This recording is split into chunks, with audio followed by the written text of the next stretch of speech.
सभी मित्रों को नमस्कार। जन सुलभ पुस्तकालय पर इन दिनों हम लोग श्याम बेनेगल जी पर केंद्रित एकाग्र का आयोजन कर रहे हैं।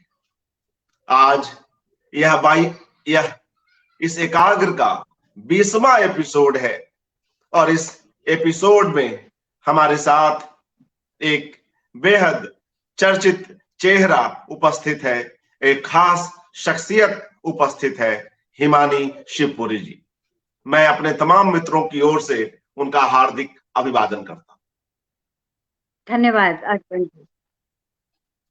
हिमानी शिवपुरी एक चर्चित रंगकर्मी और अभिनेत्री है, एक बेहद जाना पहचाना चेहरा और उतना ही मिलनसार स्वभाव की शख्सियत, जिनसे मिलती हैं और जिस तरह का इनका अपना व्यक्तित्व है वह लोगों को प्रभावित कर जाता है। अनजानापन को खत्म करने का हुनर जानती हैं हिमानी शिवपुरी जी।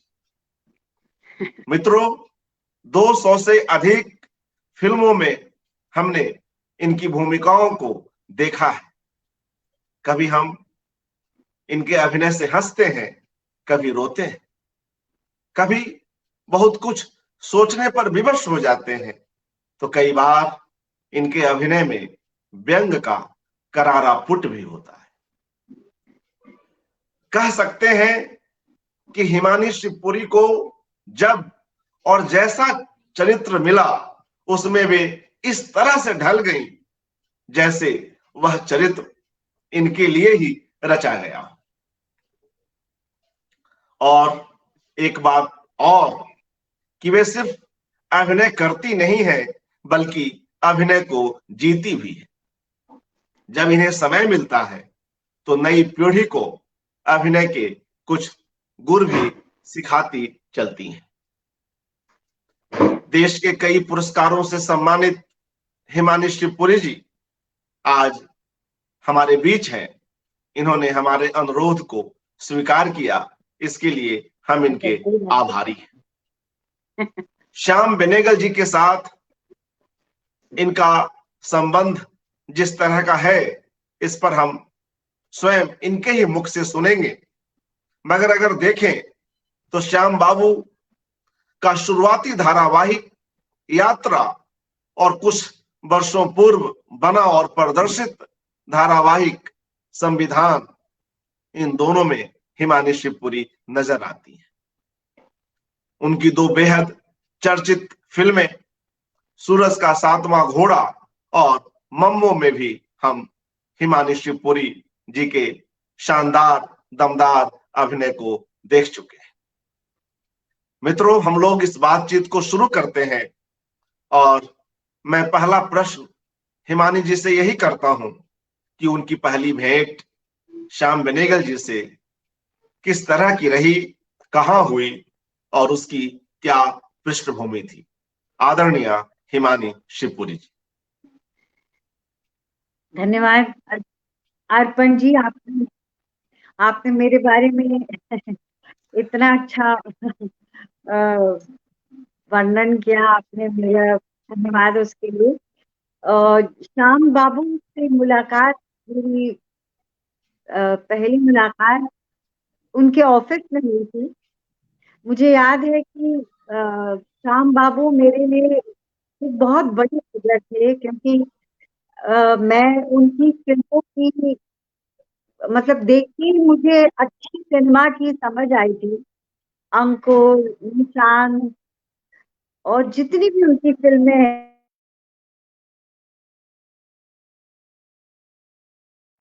एनएसडी में प्रशिक्षण ले रही थी। तो मेरी यही अभिलाषा थी। मुझे फिल्म तो वैसे कोई इंटरेस्ट नहीं था। एनएसडी में मैंने सोचा था, मेरा ये था कि थिएटर भी करूंगी, लेकिन अगर फिल्म करने का मौका कभी मिला तो श्याम बेनेगल जी के साथ मैं काम करूंगी। तो ये मेरी अभिलाषा थी। तो जब मैं मुंबई आई तो मैं जाहिर है और किसी निर्देशक से मिलने नहीं गई, स्ट्रगल के दौरान मैं श्याम बाबू के ऑफिस में गई, और फॉर्चुनेटली क्योंकि एनएसडी के ग्रेजुएट्स को वहां पर बेचारे अच्छी तरह से वेलकम किया जाता था। तो मेरी मुलाकात हुई, और मैं तो मतलब ऐसा होता है कि आप भगवान मंदिर में जाते हैं और भगवान के समक्ष खड़े होते हैं तो फिर कोई शब्द ही नहीं निकलते। वो इस तरह ही, और मैं आपको बताती हूँ कि जब मैं तिरुपति के दर्शन करने गई तो बस दर्शन करके मन की अभिलाषा ही नहीं बोल पाई थी। ऐसे ही कुछ श्याम बाबू के साथ हुआ कि मैं गई और मतलब चुपचाप खड़ी हो गई। मतलब ये मतलब जिनसे मिलने का और जिनके साथ काम करने की मैं इतनी इच्छुक थी, वो मेरे सामने कुर्सी में आराम से बैठे थे। उन्होंने कहा come and sit down Himani, और बहुत ही सरल व्यक्तित्व। और उन्होंने मुझे बोला कि yes I have seen you of. तो ये मेरे में ये बहुत बड़ी बात थी। मैंने एक दिल्ली में एक फिल्म में काम किया था, where Annie gives with those ones, जिसकी स्क्रिप्ट अरुंधति राय ने लिखी थी, और जिसका निर्देशन प्रदीप कृष्ण जी ने किया था। वो पहली इंग्लिश फिल्म थी हमारे हिंदुस्तान की पहली इंग्लिश फिल्म थी, और उसके बाद तो आजकल बहुत आ गई है। तो उसमें मेरा मतलब हीरोइन का ही काम था। और उसमें शाहरुख खान भी, बाद में मुझे जब शाहरुख से मुलाकात हुई तो पता चला he was doing a crowd role. तो वो उसमें मैंने हरियाणवी प्रोस्टिट्यूट का रोल किया था। तो श्याम बाबू ने वो फिल्म देखी थी, तो मैं बहुत मतलब वही होगी कि मैं ज्यादा कुछ बोली नहीं, बस यही बोला कि मतलब sir I would love to work with you.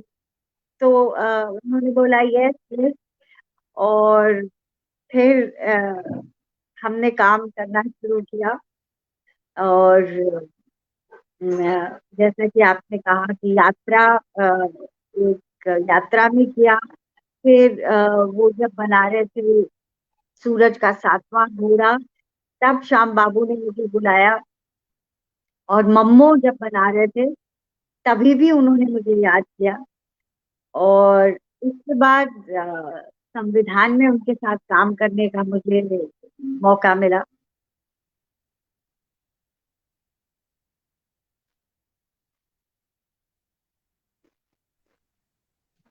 हाँ, तू ही जी।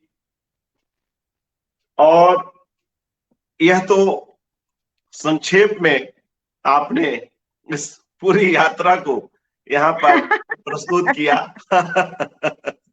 और अच्छा ही प्रस्तुत किया, मगर एक एक करके चलते हैं हिमानी जी। और यात्रा से, हालांकि ये पुरानी बातें हैं, कई सारी चीजें, आप लोग इतने व्यस्त हैं, इतने सारे काम किए हैं कि कई सारी चीजें हम भूल भी जाते हैं।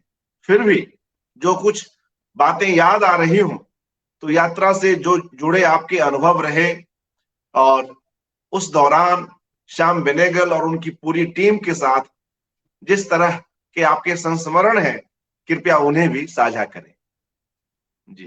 देखिए, यात्रा में तो मैंने उनके साथ ज्यादा समय नहीं गुजारा था। अ, हमारा दिल्ली में शूटिंग हुई थी।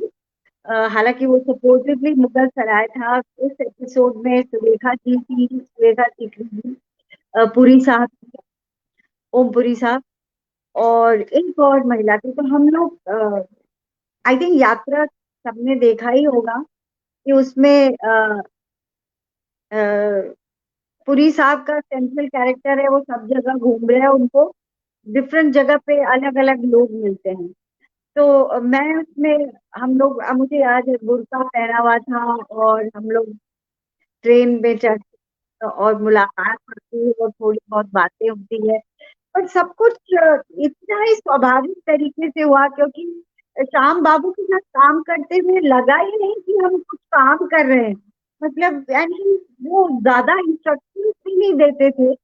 मतलब यू एंटर फ्रॉम हियर, और ये डायलॉग हमको मिला हुआ तो हम बोल रहे हैं, मतलब रिहर्सल वगैरह जो थिएटर से आए थे तो सब प्रिपेयर कर रहे हैं, और आराम से ही वो क्वाइटली बिहाइंड द कैमरा, और मतलब कोई टेंशन नहीं, एकदम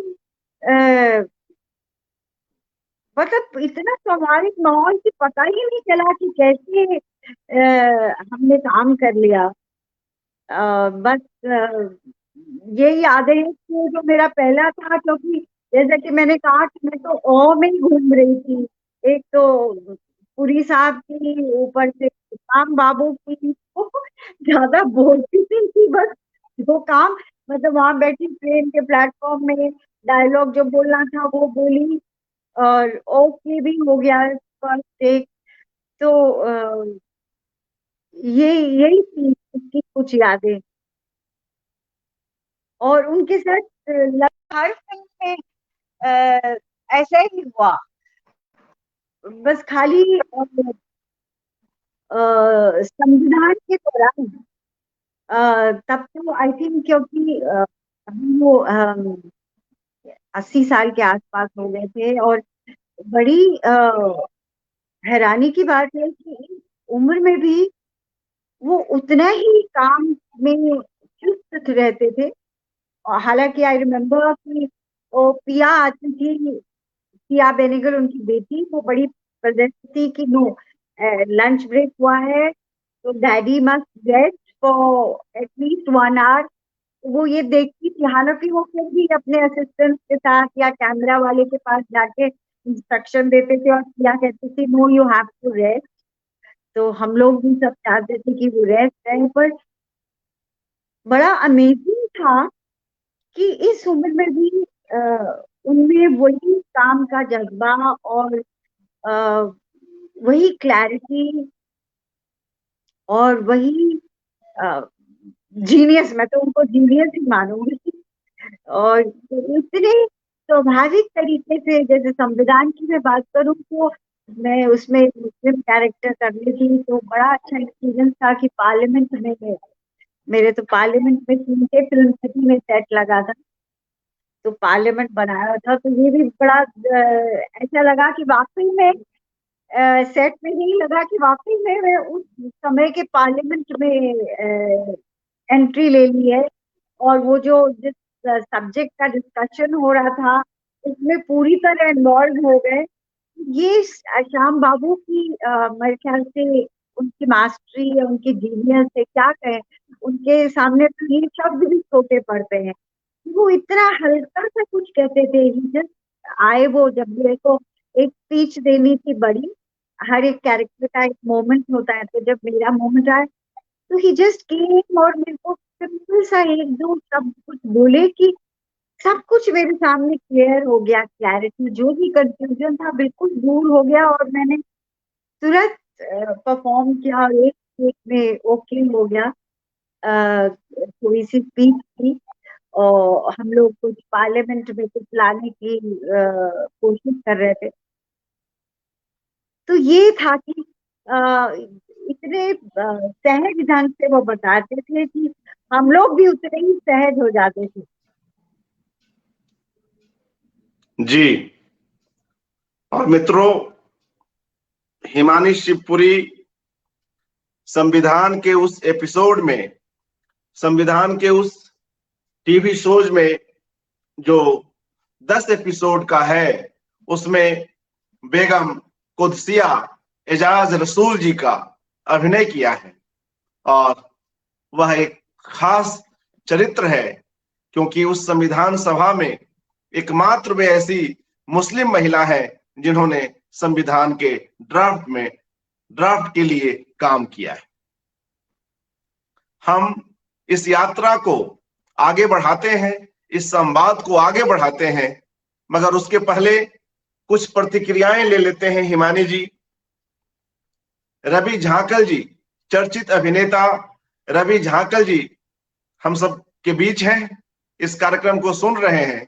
वे लिखते हैं, Himani, we have to find out except Shyam Babu who has directed a film in the age of 87। Ravi झांकल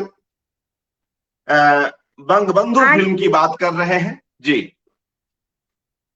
I think Ravi, और रवि, सिंस रवि आए हैं तो मैं रवि के बारे में एक थोड़ा सा ऑफ टॉपिक जाके एक बात कहना चाहती हूँ, अर्पण जी अगर आप इजाजत दे तो। जी स्वागत। अ, अ, रवि और मैं भानु भारती जी के साथ तुगलक कर रहे थे। जी तो हम लोग वहाँ 1 महीने के लिए गए थे, अपना सब कुछ यहाँ बम्बई के फिल्म टीवी के प्रोजेक्ट छोड़कर थिएटर कर रहे थे। तो वो एक मैजिकल मंथ था जिसमें सिर्फ थिएटर किया और कुछ भी नहीं किया। उसी दौरान पता चला कि श्याम बाबू आए हुए हैं। तो अच्छा, मैं एक आपको घटना बताना चाहती हूँ कि 7वें घोड़े के बाद मैंने श्याम बाबू के साथ काम नहीं किया, और संविधान में क्यों काम मुझे मिला इसका श्रेय रवि झाकर को भी जाता है। मैं बताती हूँ क्यों, क्योंकि हम संविधान का जिक्र कर रहे हैं। तो एक फिल्म थी हरी भरी, जिसमें काफी सारी महिलाओं का किरदार था। तो उसमें मेरे लिए भी रोल आया। तो मेरे को उनकी उस टाइम जो उनके असिस्टेंट थे उन्होंने फोन किया। तो there's a role for you, तो I said of course I would love to do it। उस दौरान मैं कमर्शियल सिनेमा में काफी बिजी हो गई थी, लेकिन श्याम बाबू तो मेरे लिए मतलब लाइक अ गॉड, मेरे को करना ही था उनके साथ। तो मैंने उस दौरान एक सेक्रेटरी थे, उनका नाम नहीं मुझे, मैं वो मेरा काम देख रहे थे। तो मैंने असिस्टेंट को बोला कि आप ये है मेरे secretary, and I will tell him, और आप उनसे डेट्स वगैरह कोऑर्डिनेट कर रहे हैं, I am doing that thing. और मैंने अपने सेक्रेटरी से बोला कि देखो, श्याम बाबू के यहाँ मुझे ये हरी भरी के लिए रोल ऑफर हुआ है, आप प्लीज जाके डेट्स और बाकी सब इनिशिएट कर ले, क्योंकि मनी में तो कोई इंटरेस्ट नहीं था, सिर्फ काम करना था। अ, मैं आपको एक और बात बताती हूँ कि मम्मो में मैंने काम किया तो उसका चेक मैंने लिया ही नहीं, क्योंकि मुझे लगा कि काम करना ही मेरे लिए बहुत था। I think I must be one of the few actresses जिसने अपना मेहनताना नहीं लिया, क्योंकि मुझे ये लगा कि श्याम बाबू के साथ काम करना इज पेमेंट इन इटसेल्फ। तो मैंने उनको बोला अपने सेक्रेटरी को कि आप जाओ और डेट्स वगैरह सब सेट कर दो, और मैं बाकी अपनी फिल्मों विल्मों में करती रही। अ, और समय बीत गया, फिर मुझे लगा ये क्या है, श्याम बाबू का एक फिल्म हरी भरी करनी थी, क्या हुआ क्या हुआ।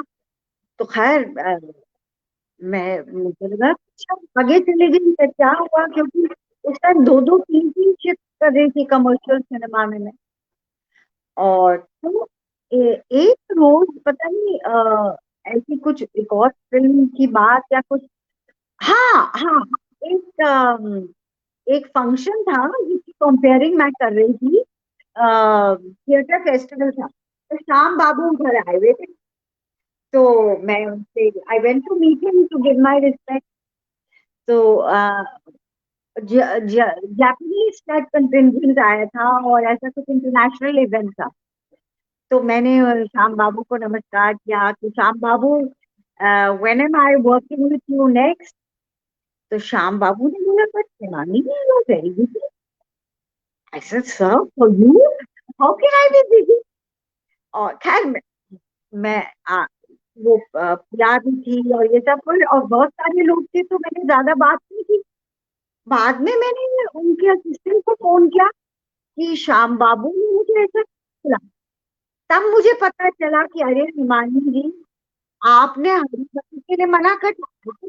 मैंने कब मना किया, I wanted to do that कि नहीं, और सेक्रेटरी से कि आपके पास डेट्स नहीं है। तो फिर मैंने अपने सेक्रेटरी को बुलाया, मैंने कहा ये क्या बदतमीजी है कि आपने कैसे, नहीं वो क्या था कि वो डेविड धवन जी की फिल्म थी और वो उससे क्लैश हो रहा था, और you know he was a commercial आदमी, तो उसने मनी वाइज देखा कि ये ज्यादा फायदेमंद है और उसमें गोविंदा है और संजय दत्त है, तो और ये तो उनके हिसाब से ही वाज थिंकिंग कि आर्ट फिल्म की क्या है, लेकिन उसको ये नहीं पता था कि मेरे लिए वो ज्यादा जरूरी थी।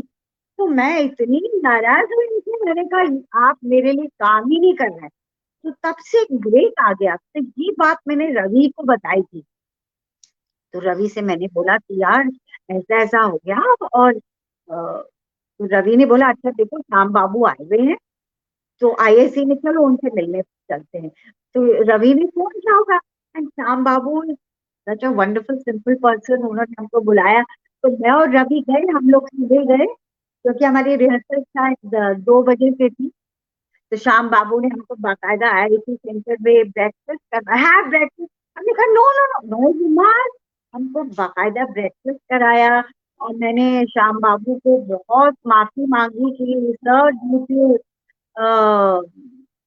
ये माय सेक्रेटरी थिंग। एनीवे उसके बाद मैंने संविधान में काम किया। तो थैंक यू रवि जाकर।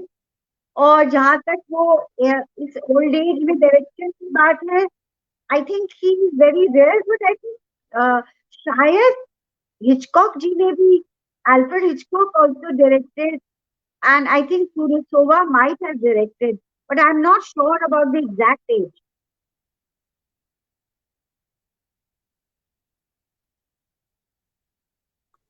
जी मित्रों, हम देख रहे हैं कि कितनी रोचक बातचीत हो रही है। और हिमानी शिवपुरी जी श्याम बाबू को किस आत्मीयता के साथ याद कर रही हैं और उनसे जुड़े हुए संस्मरण हमसे साझा कर रही हैं। और कई बार सेक्रेटरी रखने के क्या नुकसान हो सकते हैं। नुकसान हो गए। मुझे 2-3 बार ऐसा नुकसान हो चुका है। इसे भी हम देखते हैं, क्योंकि कलाकार जो है वह अपने काम की गुणवत्ता की ओर उसकी हमेशा नजर रहती है।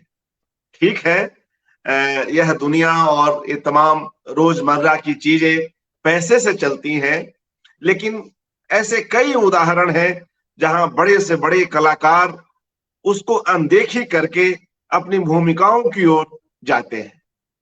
स्वयं हिमानी शिवपुरी जी की जो यात्रा है, शुरुआती यात्रा, जब एक केमिस्ट्री में एमएससी के बाद इन्हें अमेरिका जाने की जो एक स्कॉलरशिप मिला था, उसको छोड़कर एनएसडी में प्रवेश लेती हैं और घर वालों का विरोध भी सहती हैं। मगर जो जुनून है, जिस जुनून के लिए ये लोग उस समय के हिसाब से या उस दौर के जो जाने माने करियर कह सकते हैं, उससे अलग अपनी एक राह बनाने का काम हिमानी शिवपुरी और दूसरे कलाकार करते हैं। ऐसे में ऐसी स्थितियां आ जाती हैं। खैर, अच्छे संस्मरण आपने सुनाए हिमानी जी। सूरज का सातवां घोड़ा भी साहित्यिक कृति पर बनी हुई एक बेमिसाल फिल्म है, उसमें भी आपका अभिनय है। तो उस फिल्म से और फिल्म के सेट से जुड़ी हुई कुछ यादें अभी याद आ रही हो तो कृपया साझा करें। सूरज का सातवां घोड़ा मेरी पहली फिल्म थी श्याम बाबू के साथ। तो वो तो ऐसे उसमें हर एक का डिफरेंट किरदार आते हैं उसमें। तो मेरा भी जो कैरेक्टर आता है, तो वो तो ऐसे ही था। मतलब मैं तो ये कहती हूँ कि ऐसा डिवोशन होता है कि भैया हम तो मंदिर में आ गए हैं अपने भगवान के समक्ष। और बड़ा ही श्याम बाबू की फिल्मों में बड़ा ही रियलिस्टिक सा माहौल होता है। वो सेट सेट नहीं लग रहा था, जैसे कि मैंने संविधान के बारे में भी बताया। ऐसे सूरज का सातवां घोड़ा का भी वाकई सेट नहीं महसूस होता था। Everything was so real, costume से लेके और स्क्रिप्ट डायलॉग से लेके सब कुछ बड़ा रियल था। और बाकी भी जो कलाकार थे सब एनएसडी से थे या थिएटर से थे, तो सब कुछ बड़ा ही स्वाभाविक और नेचुरलिस्टिक था। और किरदार में अ, बहने का जो मजा होता है, किरदार करने का जो मजा होता है, और श्याम बाबू हमको डायरेक्ट कर रहे हैं, और वो भी ऐसा नहीं लगता नहीं था कि डायरेक्ट कर रहे हैं, वो बस चुपचाप से आके कुछ कहे जाते थे, बहुत ही छोटा सा, और उसमें सारी बातें जैसे मैंने कहा स्पष्ट हो जाती थी, और हम लोग करते थे और लगता ही नहीं था काम कर रहे हैं। लगता था कि जी है किरदार को, उस परिस्थिति को, उन स्थितियों को।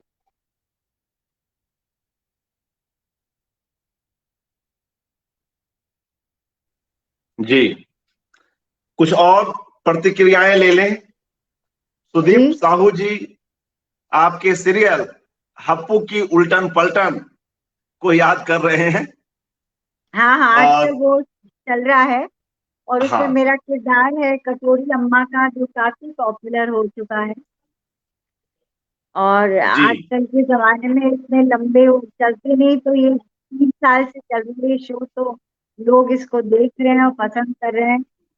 और मतलब प्रतिक्रियाएं आती हैं कि क्योंकि इतनी खास करके जो पिछला साल रहा, ये बहुत ही सीरियस, और काफी लोग, हम लोग लॉकडाउन में रहे, तो लोग आके मुझे कहते थे कि एक आपका ही सीरियल था जो हमें थोड़ा सा खुशी देता था और प्रेरणा देता था, क्योंकि it was light and family show, तो लोग उसको देखकर अपने ये जो समय था ये काटते थे, तो ये अपने आप में बहुत बड़ा कॉम्प्लीमेंट। जी।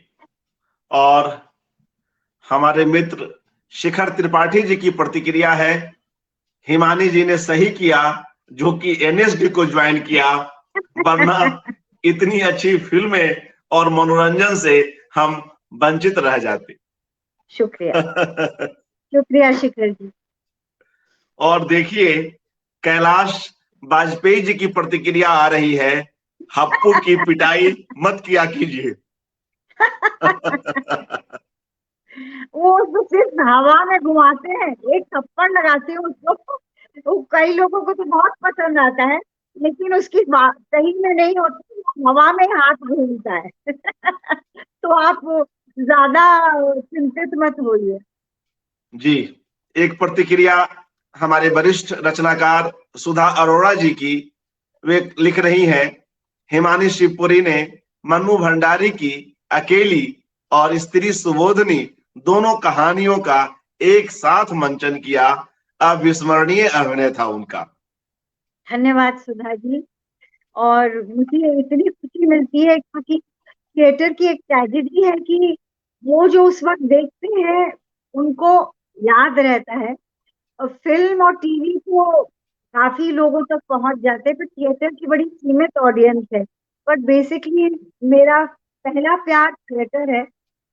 और तो आपने मेरी स्त्री सुबोधिनी और अकेली देखी, उसके लिए मैं आभारी हूँ।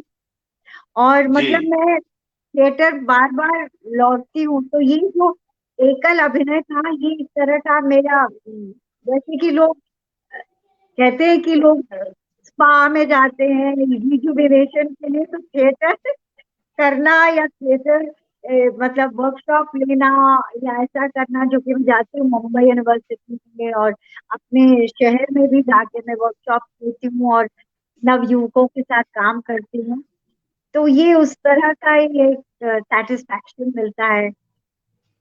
अ, धन्यवाद। जी। अभी कुछ कुछ महीने पूर्व ही हमने मन्नू भंडारी जी को खोया है, जी और वह अस्वस्थ थी और अब हमारे बीच नहीं रही, मगर उनकी तमाम रचनाएं हमारे साथ हैं और लगातार उन पर लोग काम कर रहे हैं। और जी अभी सुधा अरोड़ा जी के ही संपादन में हंस का एक विशेषांक आया है जनवरी 2022 का, वह मन्नू भंडारी जी पर ही केंद्रित विशेषांक है। उन उनके उनको लेकर, उनकी रचनाओं को लेकर उसमें बहुत सारी ऐसी सामग्री है जो पढ़ने योग्य है और संग्रह जरूर करने पढ़ेंगे, जरूर योग्य जरूर है। जी। पढ़ेंगे। हिमानी जी, आपने कई तरह की फिल्मों में अभिनय किया है, कई डायरेक्टर्स के साथ काम किया है, कई धारावाहिकों में काम किया है, लेकिन जब आप श्याम बेनेगल जी की फिल्म में काम करती हैं या उनके धारावाहिकों में काम करती हैं, तब किस तरह का अनुभव होता है और वे आपको बाकी निर्देशकों से किस तरह कुछ भिन्न नजर आते हैं? जी देखिए, मैंने जैसे कहा कि मैंने एक निर्देशक के साथ काम करने की अभिलाषा थी, मुझे सपना था। तो जब मैं एनएसडी में पढ़ती थी तो हम लोगों को ये लगता था, एक एक तरह की स्नॉबी कह लीजिए कि मतलब कमर्शियल सिनेमा क्या है, ये लोग पेड़ों के आसपास नाचते हैं, क्योंकि उस टाइम का सिनेमा ऐसी था। हालांकि अच्छा सिनेमा होता था, उस वक्त भी जी सिर्फ दो तरह के सिनेमा थे, अच्छे या बुरे। लेकिन एक वो जो एनएसडी के लोगों में या एक हम वो, वो मेरी भूल भी थी एक तरह से। तो मैं सोचती थी मैं तो सिर्फ थिएटर करूंगी, और अगर फिल्म करी तो श्याम बाबू के साथ करूंगी। तो वो मेरे आइडल थे और ड्रीम डायरेक्टर थे।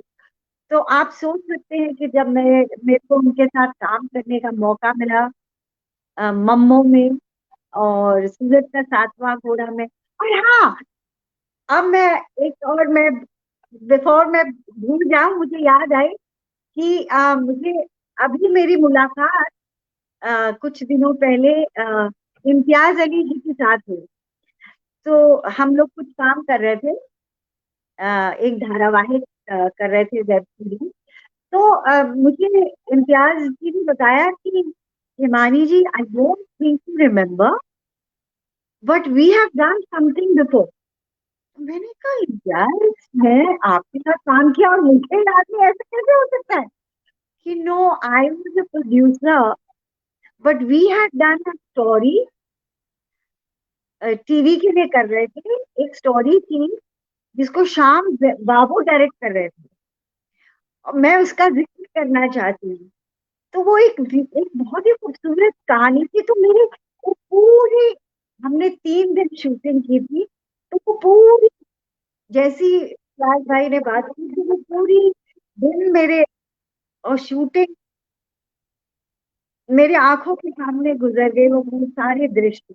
वो एक कहानी थी, एक महिला अकेली रहती है, उसका एक बेटा है, और गलती से फोन कॉल आता है।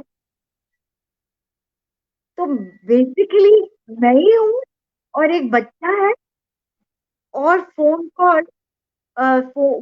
कॉल कर रहे थे श्री वल्लभ व्यास, जो कि अब नहीं रहे हमारे बीच। तो वो भी एनएसडी के एक्टर थे। और तो श्याम बाबू इसका निर्देशन कर रहे थे। तो मैं अरे व्हाट हैपेंड। वो कहते वो उनकी बिगिनिंग के वो थे। तो मैं इतनी खूबसूरत वो कहानी बनी होगी, I hope it sees the light of the day. ये एक और मैंने श्याम बाबू के साथ काम की है इस कहानी, एक एपिसोड में, जो कि पब्लिक ने नहीं देखा, और मेरी ये हार्दिक अभिलाषा है कि कभी वो पब्लिक को दिखे। तो हाँ, हम ये बात कर रहे थे कि श्याम बाबू के साथ आई थिंक मेरे मैं वाकई शब्द बहुत छोटे पड़ते हैं, उनको मैं कैसे डिस्क्राइब करूं, क्योंकि मेरे लिए तो वो मतलब पूजनीय है। और मतलब नॉट एनएसडी में जब मैं उनसे मुलाकात नहीं की थी, तब तो एक ब्लाइंड वर्शिप थी। मतलब ऑफकोर्स उनकी फिल्में देखने के बाद, अंकुर, मंथन, भूमिका, ये सब फिल्में देखने के बाद, लेकिन जब उनके साथ काम करने लगी तो मतलब वो जितने बड़े डायरेक्टर थे उतने ही अच्छे इंसान। मतलब ही सो केयरिंग अबाउट हिज एक्टर। इतने सिंपल आदमी है कि आपको लगेगा ही नहीं कि आप श्याम बेनेगल जी के साथ काम कर रहे हैं। आपको लगेगा कि मतलब अ वेरी डियर फ्रेंड, जो कि आपको एक हल्के से कंधे पर थपथपा के आपको सही रास्ता दिखाता है। कलाकार को अपने कैरेक्टर को करने के लिए सही राह पकड़ने के लिए एक गाइडेंस तो चाहिए। लेकिन कुछ लोग तो उसको बड़ा शोर मचा के करते हैं, इधर से जाओ उधर से जाओ, नो आप ऐसा नहीं कर सकते, you have to look this way, you have to look that way. लेकिन श्याम बाबू का मतलब इतना स्वाभाविक था, आपको पता ही नहीं चलता कि क्या और कैसे आप उस किरदार में ढल जाते हैं। और मतलब मैं ही नहीं, आपने देखा होगा कि जितने भी कलाकारों ने श्याम बाबू के साथ काम किया है, उन्होंने अपना बेस्ट अभिनय किया है। चाहे वो नसीर भाई हो, चाहे स्मिता पाटिल हो, चाहे शबाना आजमी हो, चाहे गिरीश कर्नाड हो, ओमपुरी साहब हो, और बाकी भी जितने कलाकार हैं। आई थिंक जो उनका काम है श्याम बाबू के साथ, it is one of the best works that we done. That is the genius of Shyam Babu. और वो इम्पोज नहीं करते, उसी सॉफ्टली सरल तरीके से कर जाते, करा जाते हैं आपको। जी। और एक और प्रतिक्रिया किरण कुमार मोदक जी की आपके लिए हिमानी जी, कि एक तरह से स्वतः स्फूर्त इस भावपूर्ण बयानी ने आपके इस मनोरंजन की दुनिया के प्रवास को रोचक अवश्य ही बनाया है। साथ ही आपके उल्लासपूर्ण हाव भाव से यह निश्चित हो जाता है कि इस क्षेत्र ने आपको काफी संतुष्टि भी प्रदान की है। जी किरण जी, आप बहुत सही कह रहे हैं। क्योंकि मैं बहुत लकी हूँ कि मेरा जो पैशन है वही मेरा प्रोफेशन है। तो मुझे कई लोग बोलते हैं कि आई एम अ वर्कaholic, कि मेरे जैसे रिलेटिव्स आते हैं कि क्या तू काम करती रहती है हर वक्त, आराम कर। और मैं उनको कैसे समझाऊं कि मुझे इसी में मजा आता है, जी यही मेरा हिमानी जी, काम भी है और आराम भी है। बिल्कुल। मेरी छुट्टी भी है। और वे सभी लोग जो अपने काम में ही आनंद ढूंढ लेते हैं, वे ऐसे ही स्वतः स्फूर्त ऊर्जा से भरे हुए होते हैं, जैसे हम अभी हिमानी शिवपुरी जी को देख रहे हैं। बहुत ही अच्छी बातचीत रही, और कुछ आपने ऐसे अनुभव और कुछ ऐसी यादें भी साझा की जो आप भूल रही थी, जो आपको अचानक अभी अभी याद आई। तो बहुत ही अच्छा लगा हिमानी जी। और जाते जाते कोई और ऐसा कंक्लूडिंग रिमार्क जो आप as a whole Shyam Benegal ji के कार्यों को देखती हैं, उनके फिल्मों को, उनके धारावाहिकों को, तो कुछ ऐसी कोई और ऐसी खास बात जो आप कहना चाहें? जी। देखिए, उनके बारे में कुछ कहना, एक छोटी सी कहावत है कि अ, मतलब सूरज को क्या है वो, कि सूरज को या दीपक दिखाना। दीपक दिखाना। मैं क्या बोलूंगी, उनका जो कंट्रीब्यूशन है सिनेमा के क्षेत्र में, टेलीविजन के क्षेत्र में, और पूरा उन्होंने सिनेमा को, जो भारतीय सिनेमा का जो उनका योगदान है, उसके लिए शब्द कम पड़ते हैं। क्या फिल्में बनाई है उन्होंने, and still making at this age also. Yes. मतलब मैं तो सिर्फ हाथ ही जोड़ सकती हूँ, और उनकी लंबी आयु और स्वास्थ्य के लिए प्रार्थना कर सकती हूँ कि वो ऐसे ही फिल्में बनाते रहें। और एक छोटी सी मेरी है कि मुझे भी उनके साथ काम करने का सौभाग्य मिलता रहे। बस मैं यही कहूंगी, इसके आगे मैं कुछ कहने के लिए सक्षम नहीं हूँ। बहुत बहुत शुक्रिया हिमानी शिवपुरी जी, आपने समय निकाला और इस एकाग्र में शामिल हुई, और कुछ आपके माध्यम से कुछ ऐसी बातें निकल कर आई जो आपके ही द्वारा वे संभव थी।